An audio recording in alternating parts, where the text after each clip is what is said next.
Assalamualaikum warahmatullahi wabarakatuh. Perkenalkan, nama saya Liang Raini, NIM saya 1905 11 1054 dari Prodi Pendidikan Sejarah dan mata kuliah Sejarah Indonesia 2. Baiklah, di sini saya akan menjelaskan PPT yang telah saya buat, yaitu yang pertama, perlawanan bangsa Indonesia terhadap kolonialisme. Pengertiannya yaitu Perang Padri merupakan perang yang pernah terjadi di Provinsi Sumatera Barat dan sekelilingnya mulai tahun 1803 hingga 1838, khususnya wilayah Kerajaan Pagaruyung. Awalnya perang ini terjadi karena perbedaan prinsip tentang agama, tapi lama-kelamaan menjadi perjuangan melawan penjajah. Sejarah penting ini memang terjadi ketika masa penjajahan Belanda di Indonesia. Penjajahan Belanda di Indonesia juga tak terlepas dari sejarah berdirinya VOC. Sebelum Perang Padri, ada sejarah Perang Kamang yang termasuk perang perlawanan melawan penjajah. Selanjutnya itu perlawanan bangsa Indonesia terhadap kolonialisme. Sejarahnya yaitu Perang Padri ini tidak beda jauh dengan perang saudara. Maksudnya perang saudara antar sesama penduduk Sumatera Barat. Diawali dengan timbulnya perbedaan pendapat antara kelompok ahli agama Islam yang disebut dengan kaum Padri dengan kaum adat di wilayah Kerajaan Pagaruyung dan sekitarnya. Tapi pada tahun 1833, Perang Padri berubah dari perang saudara menjadi perang melawan penjajah. Awal mulanya karena kaum adat yang terdesak malah memohon bantuan pada Belanda di tahun 1821. Sayangnya, keterlibatan Belanda membuat keadaan semakin kacau dan rumit. Belanda malah terlalu mencampuri kaum adat daripada menghadapi dua musuh yang sama, yaitu kaum Padri dan kaum Belanda. Kaum adat mulai melawan Belanda dan bergabung dengan kaum Padri. Akhirnya etnis Minang dan Mendaling bersatu untuk mengalahkan penjajah bersama-sama. Yang selanjutnya yaitu perlawanan bangsa Indonesia terhadap kolonialisme. Latar belakang Perang Padri yaitu sebenarnya diawali oleh keinginan kaum Padri yang ingin memperbaiki moral masyarakat Minangkabau. Haji Sumanik, Haji Miskin, dan Haji Piobang waktu itu pulang ke Mekah dan ingin memperbaiki syariat Islam masyarakat Minangkabau. Datanglah tuanku dan Receh yang memiliki keinginan yang sama dengan tiga haji itu. Ia hendak mendudukinya. Niat mulia mereka menarik banyak orang, sehingga termasuk tokoh dan ulama Minangkabau yang bernama Harimau dan Salapan. Sejarah Islam di Indonesia juga berperan penting di Sumatera Barat.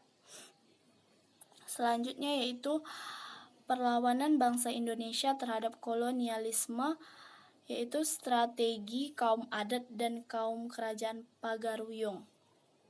Yaitu kaum adat mulai kewalahan menghadapi kaum Padri. Kaum Padri terus melaju menyerang kaum adat. Kekalahan demi kekalahan diderita kaum adat. Sultan Arifin Muningsyah pun entah di mana, semuanya memburuk bagi kaum adat. Mereka pun berunding untuk menyelesaikan masalah ini, hingga akhirnya didapat sebuah solusi, yaitu meminta bantuan Belanda. Sultan Tangkal Alam bergagar memimpin kaum adat untuk berunding dengan Belanda.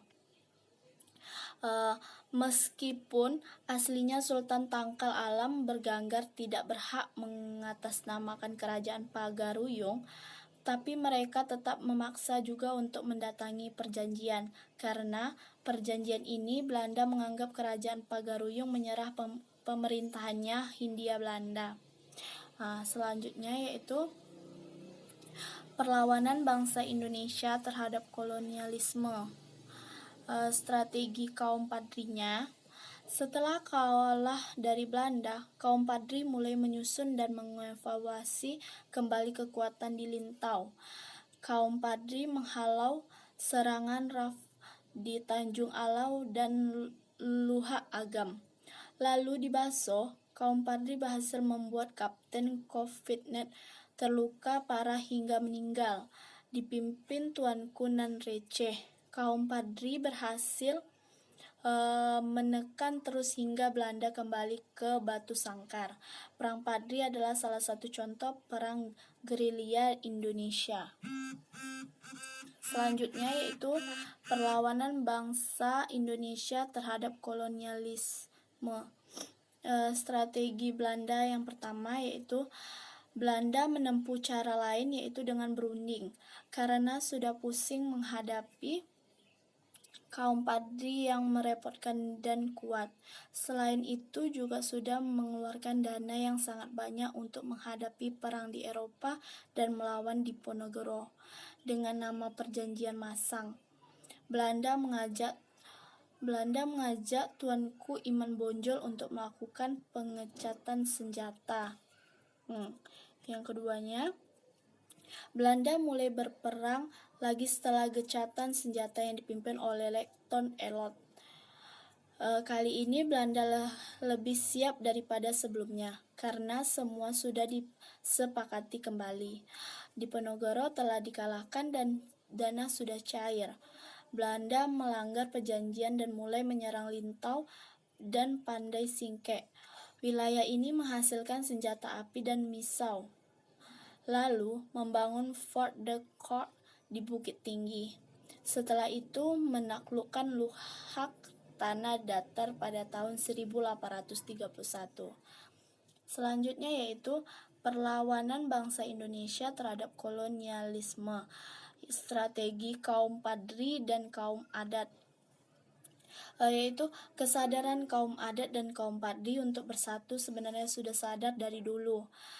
Mereka sama-sama sepakat bahwa semua semakin memburuk untuk Minangkabau sejak Belanda ikut campur. Pada tahun 1833, muncullah kompromi di antara kaum ini. Tiba-tiba di tanggal 11 Januari 1833, ada serangan mendadak kubu-kubu pertahanan Belanda, mencurigai orang Belanda mengarah ke Sultan Tangkal Alam Banggar. Belanda lalu menangkapnya atas tuduhan pengkhianatan. Tentu saja Sultan Tangkal menyangkal, tapi petinggi tidak membuangnya ke Batavia. Selanjutnya yaitu perlawanan bangsa Indonesia terhadap kolonialisme.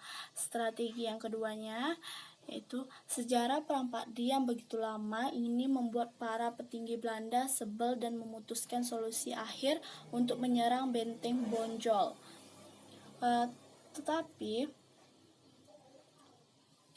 Tetapi serangan pada tahun 1833 karena taktik gerilya kaum Padri, Belanda tidak menyerah.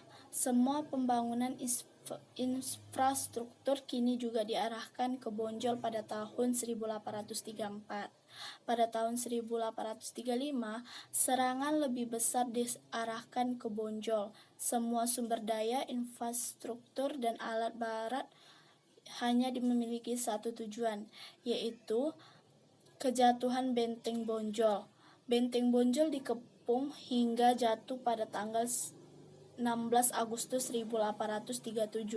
Tapi Tuanku Iman Bonjol berhasil selamat dari panggung ini. Selanjutnya yaitu takdir akhir Tuanku Iman Bonjol. Aliansi kaum Padri dan kaum adat sudah melemah dan lelah. Sambil terus berlari dan bersembunyi, Tuanku Iman Bonjol terus berusaha mengkonsolidasi pasukan Sumatera Barat.